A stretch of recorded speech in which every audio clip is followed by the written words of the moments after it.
Hello tout le monde, vous êtes de retour dans un nouvel épisode de Maléa. Aujourd'hui, comme vous l'avez vu dans le teaser, je reçois ma grande sœur. Elle s'appelle Stéphanie Sanoko. Elle est entrepreneure dans le domaine de la beauté. Elle est à la tête de l'entreprise The Wick Surgery, que vous connaissez sûrement parce que j'en parle tout le temps. Et elle va nous raconter aujourd'hui son histoire, son parcours pour devenir maman. On est au mois d'octobre quand on tourne cette vidéo. Je ne sais pas quand est-ce que vous allez la voir, mais vous savez que octobre, c'est octobre rose. Et dans mon émission, dans le club, on dit aussi qu'octobre, c'est octobre bleu. On célèbre les mamans qui ont perdu leurs enfants, leurs bébés, et on les appelle les mamanges. Donc aujourd'hui, Stéphanie est aussi une mamange, et elle va venir nous raconter son beau parcours, et parce qu'en plus d'être mamange, elle est également maman aujourd'hui. Hello Stéphanie. Hello. Comment tu vas? Ça va et toi?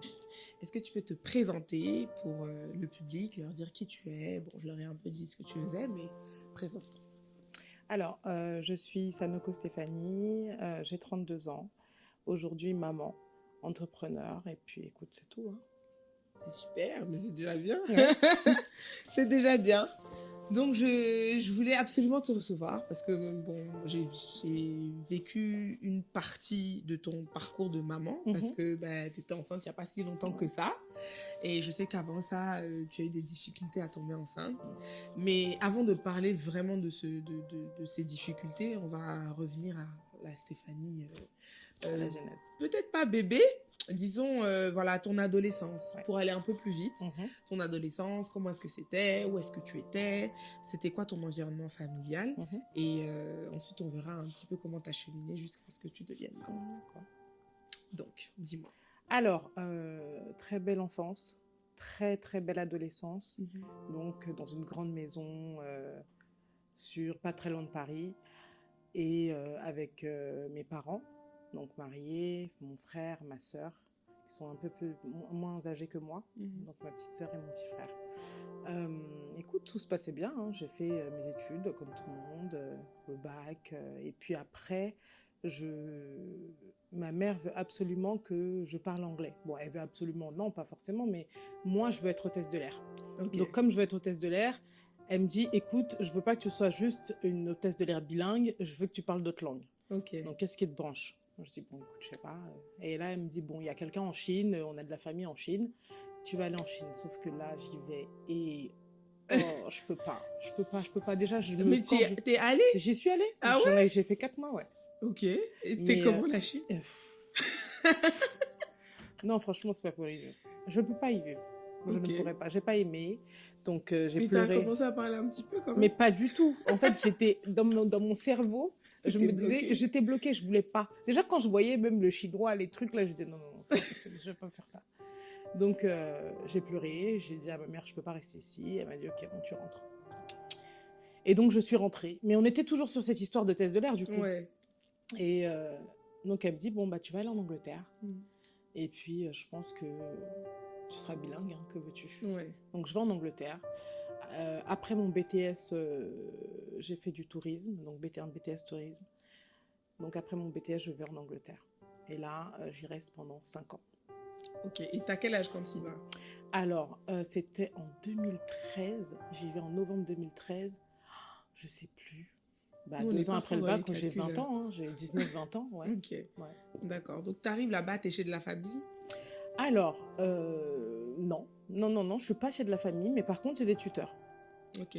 J'ai des tuteurs sur place qui habitent dans la même ville. Donc, moi, je voulais absolument aller à Londres. Ma mère, elle m'a dit, hors de question, là-bas, c'est pour faire la fête. Tu vas pas aller là-bas, tu vas aller à Birmingham.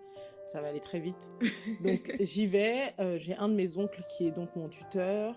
Et on me prend un appartement toute seule, donc dans la même ville. Et je commence à faire mes études. Ok. Et mais c'est qui pour toi, ce tuteur? C'est quelqu'un que la famille connaît? Oui, c'est quelqu'un que la famille connaît. Ouais, c'est mon oncle. Ok, d'accord. Pas de sang, mais c'est quelqu'un que ma mère a eu à aider. Du coup, c'est resté quelqu'un de la famille. D'accord. Et donc, c'est quoi ton expérience concrète là-bas? Bon, j'arrive là-bas. Tu vas faire tes cours d'anglais. Ouais. Parce qu'à la base, tu y vas pour apprendre l'anglais et revenir, mais tu dis que tu as fait 5 ans. Pourquoi tu as fait 5 ans? Parce que je me suis mariée. Tu t'es mariée? Ouais. Ok. Ouais. Donc, comment tu rencontres ton mari? En fait... c'est une grande histoire. Là, vraiment, là, je vais dans les profondeurs. Mais bon, en tout cas, c'est quelqu'un que je rencontre là-bas et qui connaît aussi ma mère. Ok. Donc, comme il connaît ma mère, tu connais les garçons, style, il veut pas il veut faire du sérieux. Donc il va tout droit chez mes parents et il leur dit je veux marier votre fille. Sauf que mes parents ils sont en mode non mais absolument pas. Elle est partie Parce pour qu'elle est étudier. partie pour étudier, tu vas pas la marier. Ouais. Et finalement ils ont accepté, donc on s'est Mais mariés. toi, t'étais consentante quand même. Bien sûr. Hein, bien ok, sûr, j'étais donc parce que tu consentante. racontes pas ça. Tu dis il est allé tout droit. Non mais ouais j'étais consentante. Ok. J'étais consentante, je voulais me marier. Donc tu te maries au bout de combien de temps? Ouh, au bout de moins d'un an. Hein. Ok. Ouais. Ok, donc vous vous Moins d'un mariez, an. vous vous installez On fait un ensemble. mariage religieux, on s'installe ensemble. D'accord. Et là, tout de suite, vous cherchez à avoir un enfant ou... Ah non, du tout. Ouais. Du tout. Moi, je suis pas dans cette optique. J'ai 21 ans quand je me marie. Donc, non, je voulais pas forcément d'enfant. Ok. J'avais même pas fini mes études. C'était le point. Il Mhm. fallait que je finisse mes études pour faire le mariage légal. Mes parents Ouais. étaient en mode ouais, tu t'es mariée, mais en fait, t'as encore un bébé. Donc, tu finis tes études et puis après, on verra. Ouais. Oui, mais je veux dire, vous étiez intimes quand Oui, même. bien sûr. On Donc, vivait ensemble, voilà. on emménageait ensemble. Donc si ça arrivait, ça arrivait. Oui, en voilà, gros. exactement. Ok, d'accord. Et lui, de son côté, il a jamais aussi voulu forcément... En tout cas, il t'a pas mis de pression pour avoir un bébé. Non, il m'a pas mis de pression. Lui, il avait déjà un enfant qui était petit, il avait 3 ans. Donc non, il m'a pas mis de pression. D'accord, On donc tu vivait- pensais pas forcément à la maternité, mais c'était logique pour toi d'un jour avoir un bébé. Exactement. D'accord, et surtout que tu avais un environnement familial un peu, genre la famille classique, Oui. papa, maman qui sont toujours mariés, des frères et sœurs, donc pour Effectivement. toi, il fallait reproduire ça. Ouais. Ok. Et donc tu restes 5 ans. Et pendant les 5 ans là quand même, parce que la première année, disons peut-être vous parlez pas d'enfants, Non. mais au bout d'un moment quand même ça vient. Alors en fait, j'arrête ma contraception quand je me marie. Donc là, on est en mars 2015. J'arrête ma contraception et en janvier 2016, je me rends compte que je suis enceinte. Ok. Mais j'ai oublié de te dire quelque chose, c'est que avant que je me marie, j'ai déjà fait une fausse couche. Ok. J'ai fait une fausse couche, j'étais chez mes parents, bien évidemment, ils ne le savaient pas. Ouais. Sauf que je ne savais pas vraiment ce que c'était. Étant jeune, je ne Ouais. savais pas ce qu'était une fausse couche. Donc j'étais juste un jour à la fête de la musique, et puis j'ai commencé à saigner, mais abondamment quand même. C'était quelque chose que je ne peux pas contrôler. Donc sur le pantalon et tout, donc je cours chez moi et tout. Et je me dis, voilà, il y a un problème. Et, Mais tu savais que tu étais enceinte ou Ah non, tu as non. découvert ce jour-là? J'ai découvert le Ok. jour où j'ai vraiment saigné. Donc c'est après. Donc c'est en 2016 que je me rends compte qu'en vérité, ce que j'avais là, c'était une fausse couche. Ok, donc en fait, toi, juste, tu as ce truc-là, tu J'ai saignes saigné, beaucoup, voilà. t'en parles à personne, J'en parle à personne. et tu te dis juste, j'ai eu un problème, Voilà. mais c'est passé. D'accord, donc 2016, finalement, donc tu retombes enceinte. Voilà. Et comment ça se matérialise cette fausse couche Alors, cette fois-ci? j'ai fait ce qu'on appelle un œuf clair. Du coup, c'est que quand tu sais normalement, quand on tombe enceinte, on fait un test de grossesse, ensuite on va confirmer chez le médecin, ensuite on voit son gynécologue. Dans les premières semaines, ils te font une échographie pelvienne. Ouais. Donc, c'est ce qu'on m'a fait. Et là, j'étais enceinte, c'était confirmé. Et puis, après, on te donne un autre rendez-vous. Et là, quand je repars à l'autre rendez-vous, donc je pense que c'est au 3e mois, quand on me fait l'échographie, le gynécologue ne trouve rien.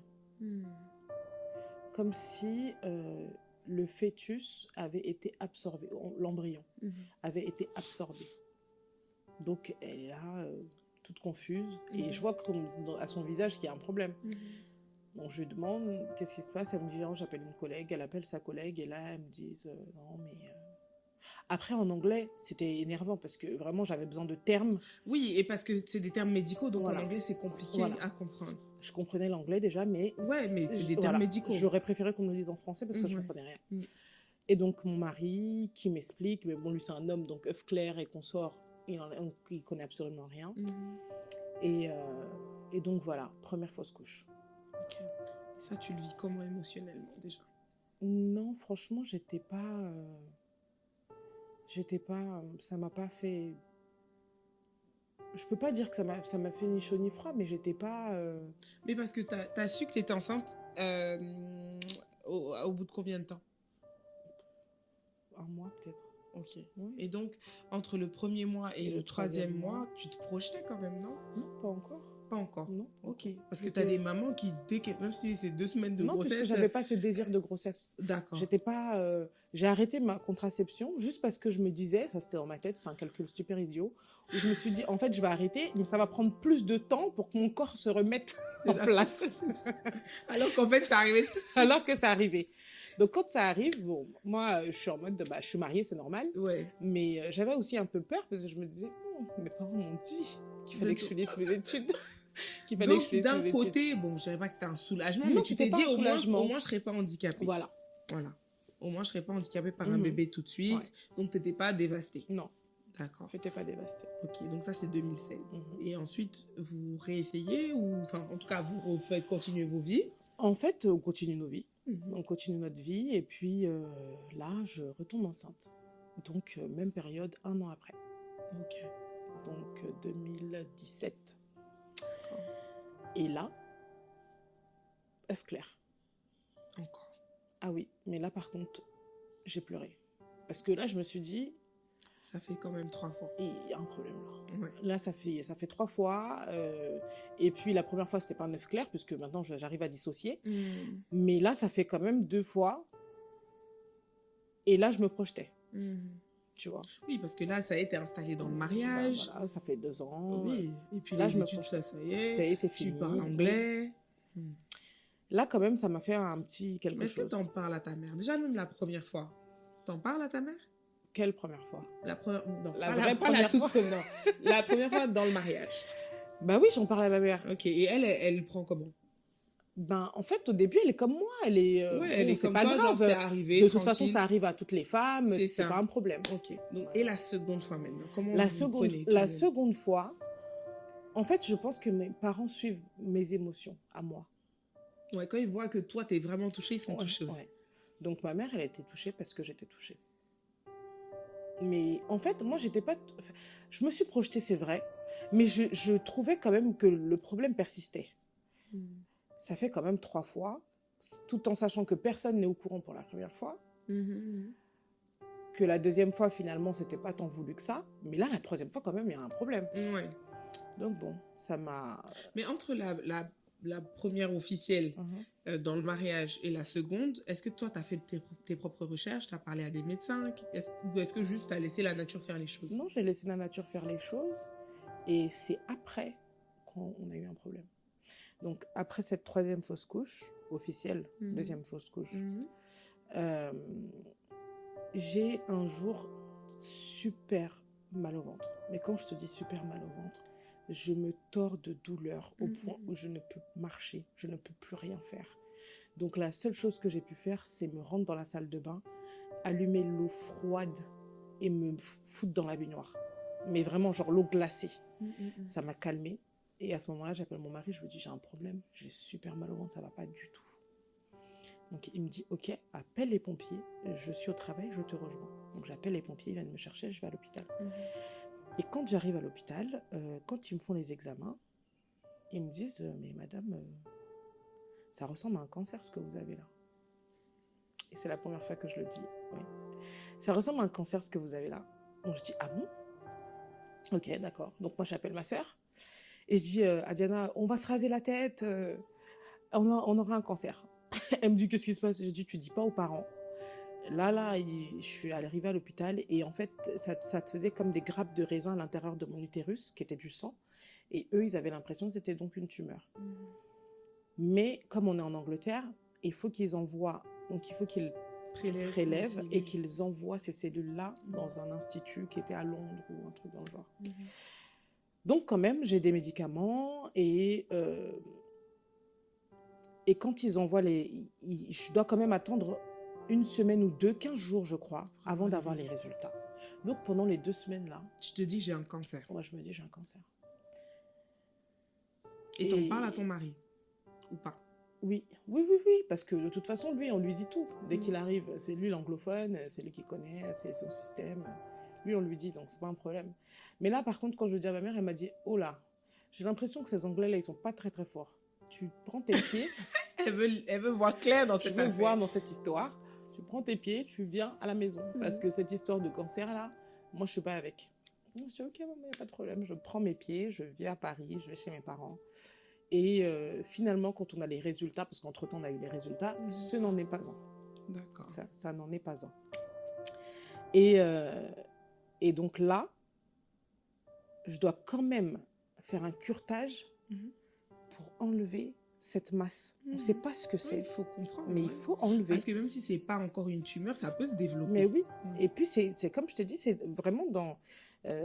quand on me montre l'échographie, c'est vraiment comme des grappes de raisin là, qui sont dans mon utérus. Mais c'était pas des kystes, c'était pas... Non, ok. Non. Donc, j'arrive en France et là, on me fait le curetage. C'est comme un avortement. Hein. On t'endort, tu te réveilles. Là, j'étais avec ma mère tout le long. Et puis... Alors, pour expliquer aux gens, c'est genre, on t'a vidé, quoi. On a vidé. On a aspiré tout ce qu'il y avait dans mon utérus. Sauf que ce genre de pratique, que ce soit ici ou dans d'autres pays, des fois, il y a des petits soucis. Il y a des séquelles, oui. Mais ça peut laisser des séquelles. Comme un avortement, d'ailleurs. Et effectivement. Oui. Donc, ça, quand même, ça m'a fait mal. J'en ai beaucoup pleuré. Mais je restais encore... j'étais pas encore... dans ma tête, c'était pas... Parce qu'après, ça s'est développé. Dans ma tête, j'étais pas du tout... je me disais, c'est deuxième fois, c'est pas grave, en fait. Tranquille. Et surtout, on t'a rassuré, c'est pas une tumeur.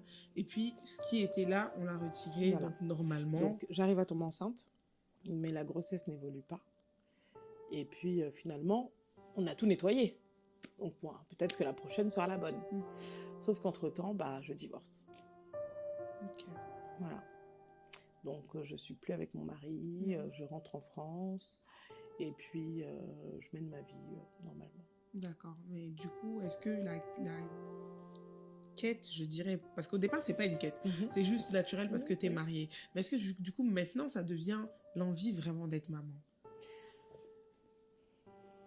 Je peux pas dire ça. Je peux pas dire ça. Parce que quand je rentre à Paris, j'ai 25 ans. Ouais, donc je vais avoir 26 ans. Tu veux encore vivre ta vie. Je vais avoir 26 ans, donc en vérité, ce qui est passé est passé. Tant pis pour le monde. Moi, je continue ma vie tranquille, quoi. D'accord. Et donc, à Paris, tu te remets dans une relation? À Paris, je me remets dans une relation. On est toujours ensemble, d'ailleurs. Et puis voilà, les choses se passent comme elles se passent. Et puis là, en 2019, donc je quitte l'Angleterre, oui, en 2017. Et là, en 2019, je retombe enceinte. D'accord. T'es quand même très fertile, hein. Non, mais pas autant, hein. Franchement, parce que tu sais que tout ça, là, c'est sans contraception aucune. Ok, d'accord. Donc, depuis que tu as arrêté ta contraception, quand tu t'es mariée, tu n'en as plus repris. Ah, d'accord. Donc, donc ça va. Ok. Donc, en 2019, je tombe enceinte. La grossesse se poursuit. On dépasse le seuil des 3 mois. Donc, pour moi, c'est un exploit. Oui, parce que je dis pas les 3 mois, c'était le... Voilà, c'était... la deadline. Quand je dépasse les 3 mois, on arrive au 4e, au 5e mois. Donc là, maintenant, tu es optimiste. Ah oui, mais là, je prépare l'arrivée de... Là, c'est sûr que tu te projettes, oui. Et ce n'est pas qu'un enfant. Ah, c'est des jumeaux. Des jumelles. Des jumelles, ok. Voilà. Oui, parce qu'en plus, tu as eu le temps de connaître le sexe et tout. Ouais. Donc là, pour le coup, on se projette. Ah non, mais là, on prépare l'arrivée. Ça y est, c'est bon, je vais être maman. Donc tout le monde est heureux. Ah oui. Ouais. J'ai toujours voulu une fille, donc écoute, 2 filles, la totale. Mais en décembre 2019, un soir, je suis à la maison et j'ai encore cette douleur-là. J'ai mal au ventre. La même qu'à l'époque. Ouais, mais c'était vraiment... je crois que c'était... Si je pouvais quantifier, multiplier par 10. Et là, qu'est-ce que tu fais? Je cours à l'hôpital et plus de vie. Les deux. Et on t'explique? Est-ce qu'on arrive à m'expliquer? Oui et non, parce que j'écoute pas. J'écoute plus rien. Je veux plus rien savoir. Je m'en fous, en fait. Bah oui. Je veux passer à autre chose. En fait, quand moi, il m'arrive quelque chose, je veux pas rester là-dessus. Je suis pas dans un mood où je veux savoir pourquoi, comment, etc. Je suis pas dans ce mood-là. Moi, je me dis juste... Mais en fait, tout le monde est effondré autour de moi. Mon conjoint, à ce moment-là, il n'en peut plus. Mais là, je me dis, encore une fois, mais qu'est-ce que j'ai? C'est quoi le problème, en fait? Je ne comprends pas. Tu vois? Et puis, je reste là. Je fais pas forcément de dépression, mais je suis très triste. Et puis, je décide de venir à Abidjan. Parce qu'en réalité, quand je fais cette fausse couche et qu'après je consulte, on me dit, mais madame, vous n'avez pas de kyste, vous n'avez rien, on me fait des analyses. Je vais chez les meilleurs gynécologues. J'ai pas de maladie.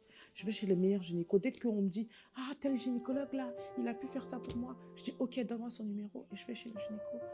Mais ils ne me disent rien. Je n'ai rien. Donc ma mère, la magicienne, qui me dit, bon, là, je pense que les Blancs, ils peuvent rien faire à ton histoire. Allons à Abidjan. Allons à Abidjan. Parce que eux, ils vont régler. Je dis, ok. Donc je viens sur Abidjan. Et là, à ce moment-là, quand j'arrive à Abidjan, en janvier 2020, c'est le Covid.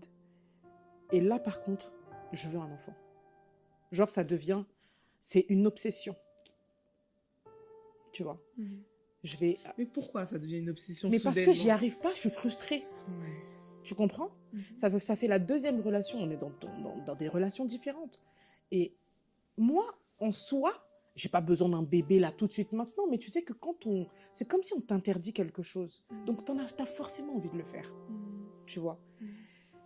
Et là, tu cherches plus à avoir de bébé dans un cadre, tu cherches plus à te marier forcément. Ah non, le mariage, c'est pas mon problème. Je veux un enfant, c'est tout. Donc chaque mois, ça devient des pleurs. À chaque fois que j'ai mes règles, je pleure. Et là, par contre, de 2020 à 2024, plus rien. Je tombe plus enceinte du tout. Donc on est sur 4 fausses couches. Et je tombe plus enceinte. Donc là, je me dis, mais il y a plus qu'un problème, il faut régler le truc, tu vois. Bon, je suis partie partout.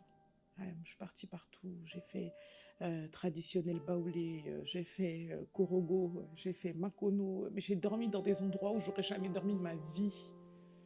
Dans des cases à la pleine lune, en bas d'une montagne là-bas. Je suis rentrée dans des forêts sacrées. J'ai tout fait. Mais rien. Et ce pendant 3 ans.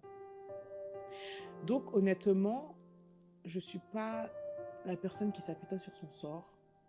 J'ai dit bon, je vais devenir riche. Je vais me consacrer à mon boulot. Et je vais acheter un enfant. Je vais faire une mère porteuse. Je vais faire quelque chose. J'aurai mon enfant. Ce ne sera pas moi qui l'aurai accouché, mais j'aurai mon enfant. C'est pas grave, c'est pas un vrai problème.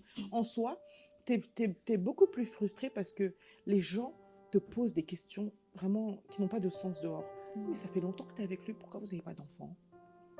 Tu vois? Tu as toujours ces petites questions-là. Mais tu vois? Et là, maintenant, la trentaine arrive.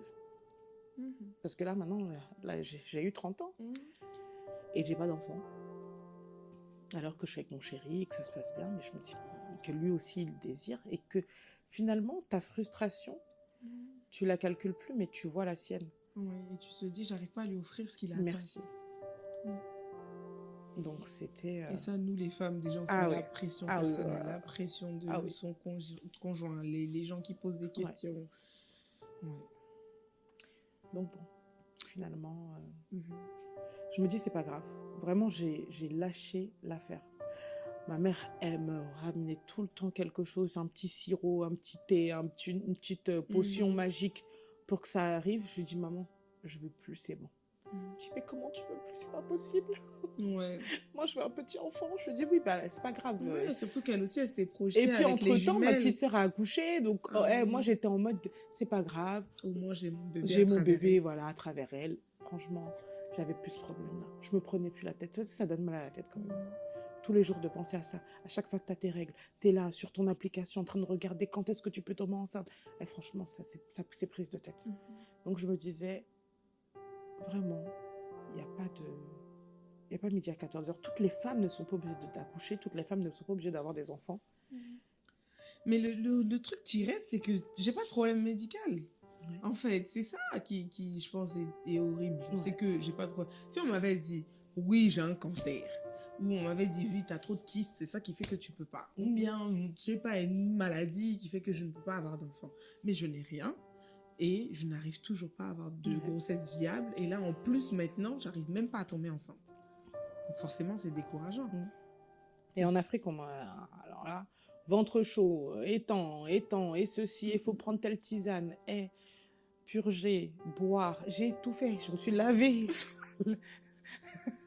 C'est-à-dire que le must, c'était se laver la pleine lune. Faut que la lumière de la pleine lune, je dis, ouais, d'accord, ok, il n'y a pas de souci.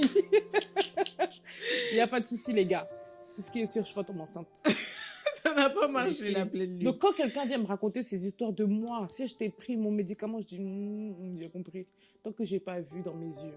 Et puis là, la deadline, c'est plus 3 mois.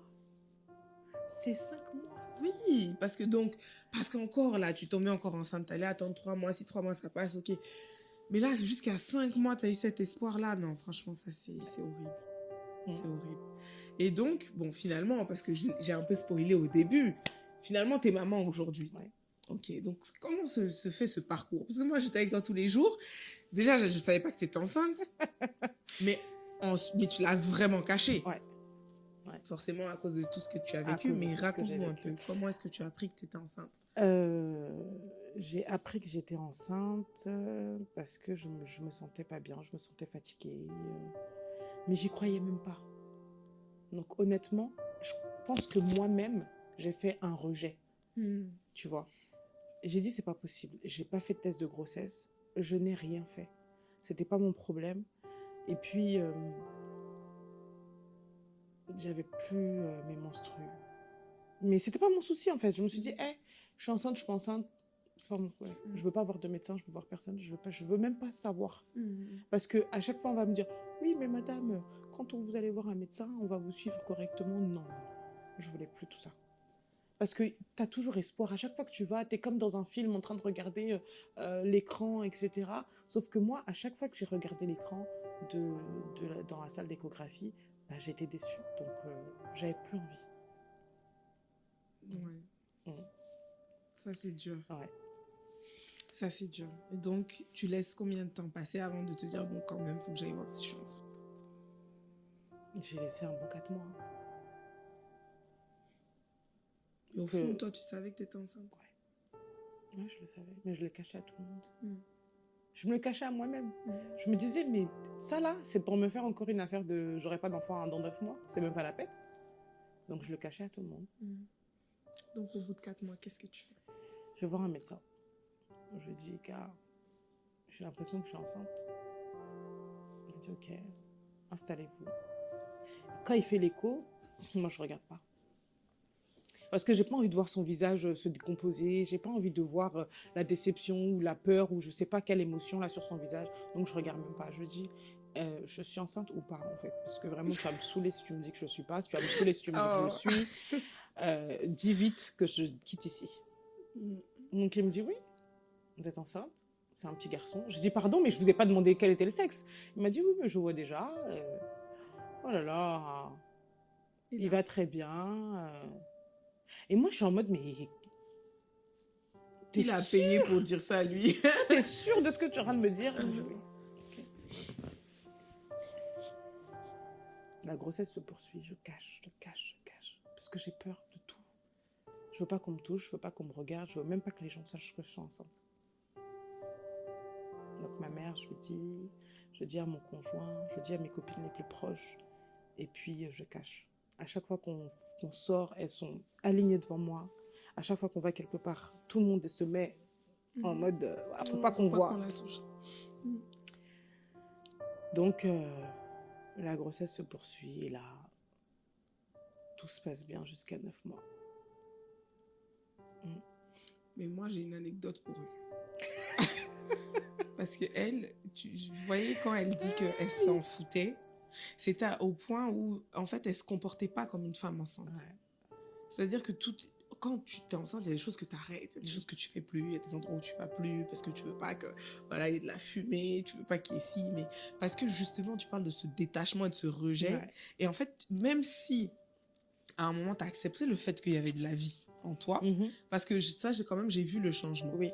J'ai vu le changement où là, ça y est, on prépare l'arrivée. Mais tu as préparé l'arrivée très tard. Très tard.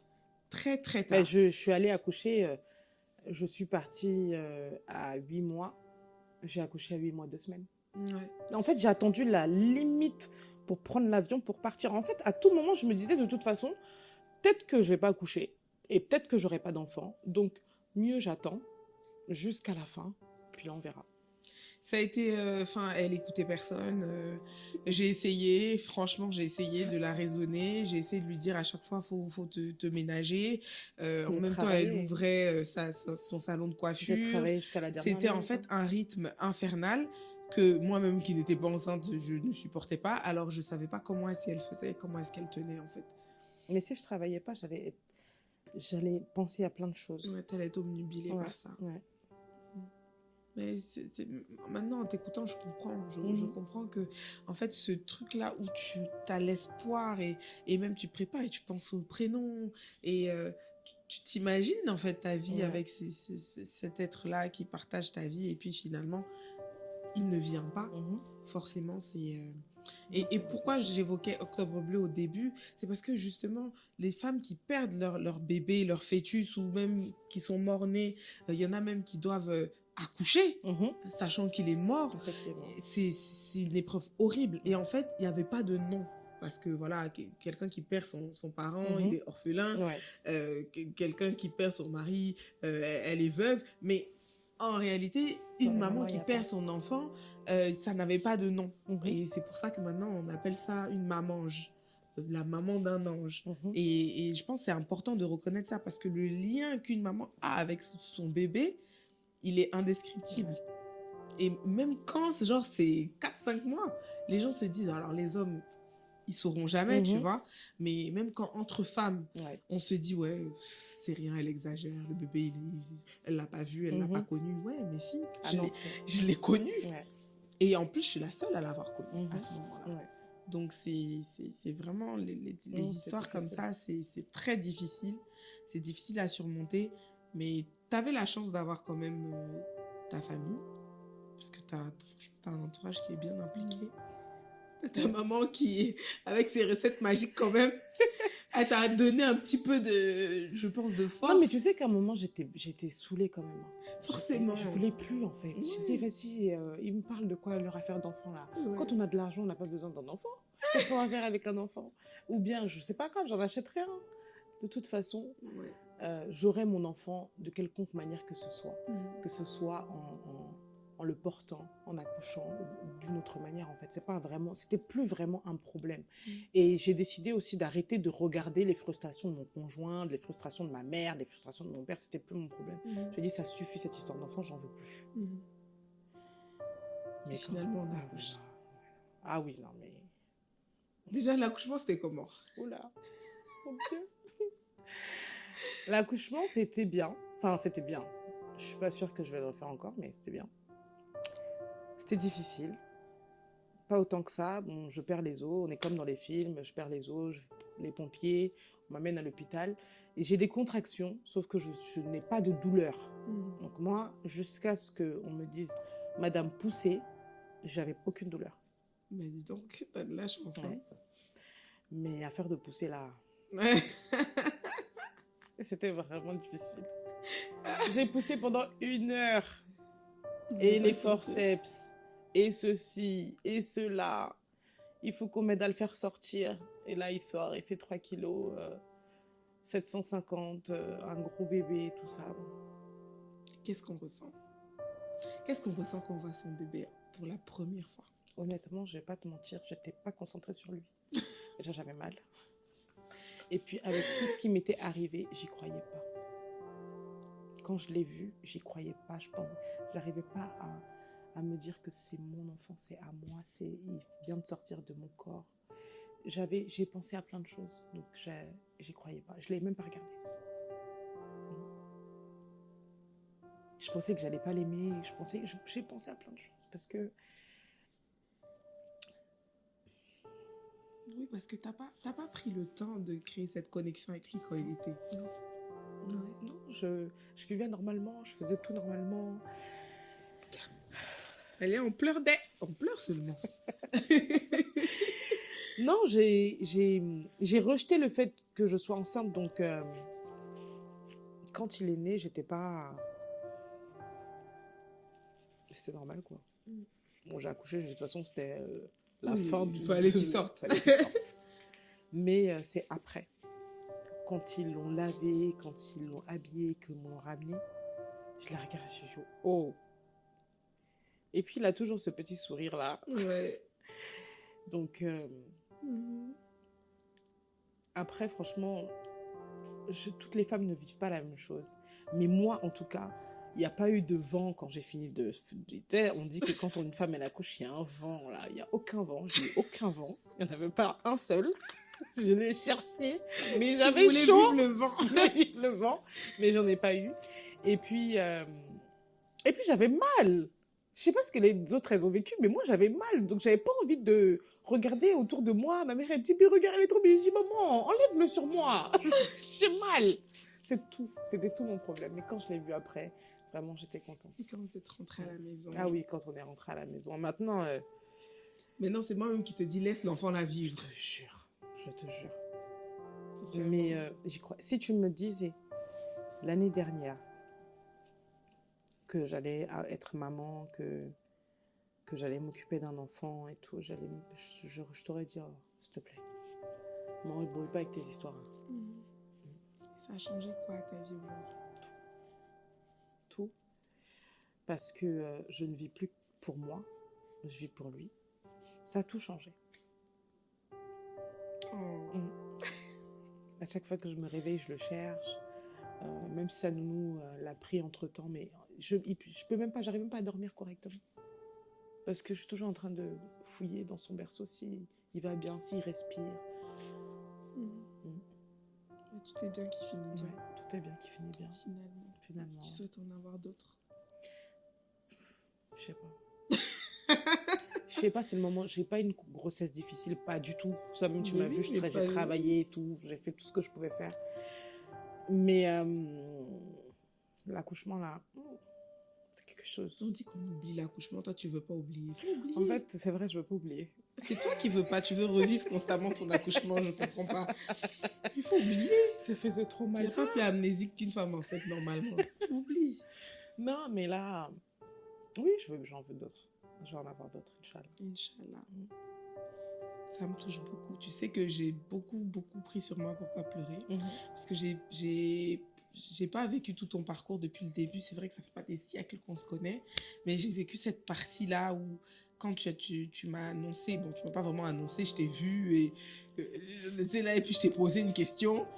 Et puis tu m'as dit, ouais, mais c'est parce que je suis enceinte. Ou je sais pas, c'est Laurie qui m'a dit, ouais, mais c'est parce qu'elle est enceinte. Parce que je comprenais pas certains de tes comportements. Et en fait, j'étais tellement... Parce qu'on en avait parlé quelques temps avant, tu me disais à quel point t'y croyais plus. Ouais.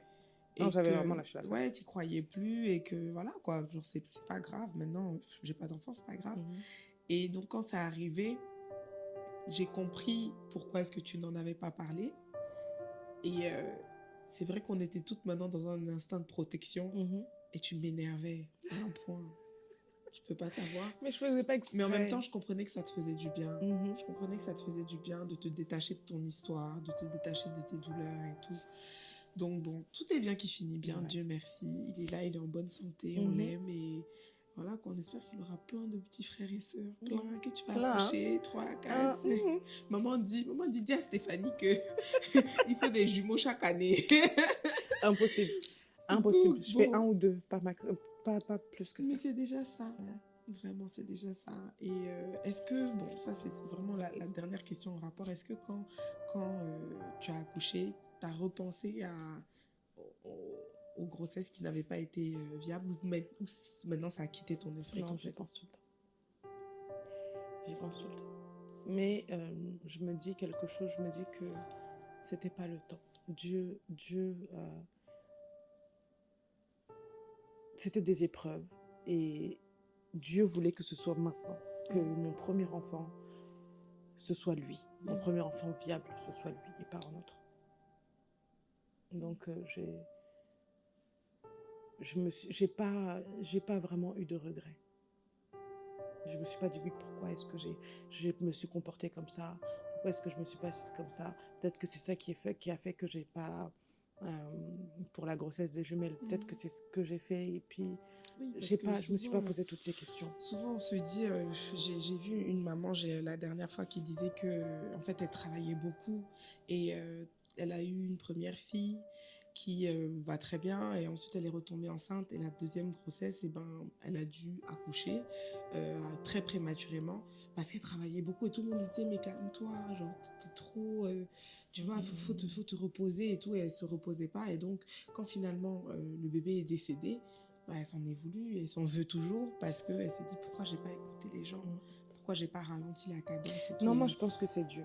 Et ça, vivre avec ça dans son esprit, c'est pire, il n'y a pas pire. Je pense que c'est Dieu parce que quand j'étais enceinte, là, dernièrement, je devais faire un cerclage. Et je l'ai dit à très, très peu de gens. Je ne l'ai pas fait. Et j'ai dit à tout le monde que je l'avais fait, je ne l'ai pas fait. J'avais pas envie qu'on triture là dans mon ventre, qu'on me touche, je ne voulais pas. Ma mère, elle m'a dit, tu l'as fait? Tu as fait le cerclage? Je dis, oui, maman, j'ai fait. J'ai rien fait du tout.